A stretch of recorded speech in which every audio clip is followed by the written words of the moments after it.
I'm here with Kevin Alston, who was our highest performer in retention last week. You actually had 60.48% in retention. Now, for people that don't know, the goal of retention is actually 30%. So by having 60.48%, you were actually 201% above goal for retention last week. How you doing, Kevin? Basically with retention, that is a very tough program to handle or call. A lot of times you got to keep a positive attitude on that program. If you get too negative on there, that program can pretty much tear you apart. So I guess the best thing I do, keep myself motivated is keep a positive attitude. Try not to let the call get to me too much. Got to take it call by call. Right. Basically, just when that phone call is over with, you got to move on to the next call. Every new call is a new opportunity for you to get another retention. So absolutely. So with all the different conversations you probably have in a shift, saying upwards towards the 30s, 40s, 50s. Are there any particular types of conversations you have out there you love to have with some of the customers and the retention, or are there any types of conversations you remember having or anything along those lines? Definitely.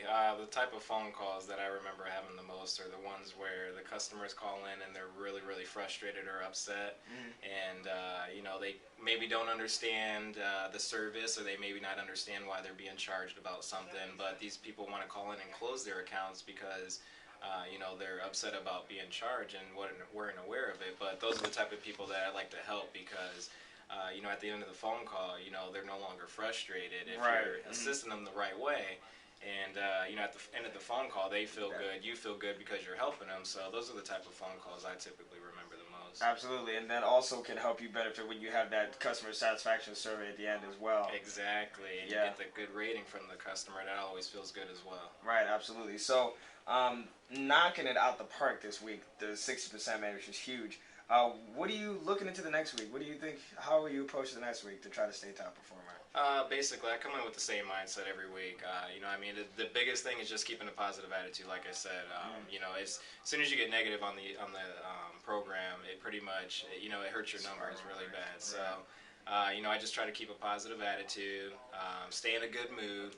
I like to, pretty much, even if people around me are not doing too well, I kind of try to keep them in good spirits just so they can kind of ease up a little bit. But like I said, a positive attitude, that's the biggest thing, staying in a good mood, and it seems to have been working for me quite well lately. Well, then you are a crucial person to have out there. Negativity spreads a lot faster and easier, so keeping that positive attitude for your coworkers around you is huge. I actually just started this a couple weeks ago. I give everybody a chance to have a shout out. You want to say anything to any specific person, event, or a moment. This is your chance to just have a moment here on your highest performer video. Sure. I'd like to give a shout out to Tara Arena. She's one of the, I guess you can say, as needed, supervisors up in the row, helping out when, needed. And basically, ever since she's been out on the floor, she's been a great inspiration. She brings a great spirit to the floor. Keeps everyone in a really good mood. So, I enjoy, the fact that when you have someone up in the row, they really seem to care about what you're doing.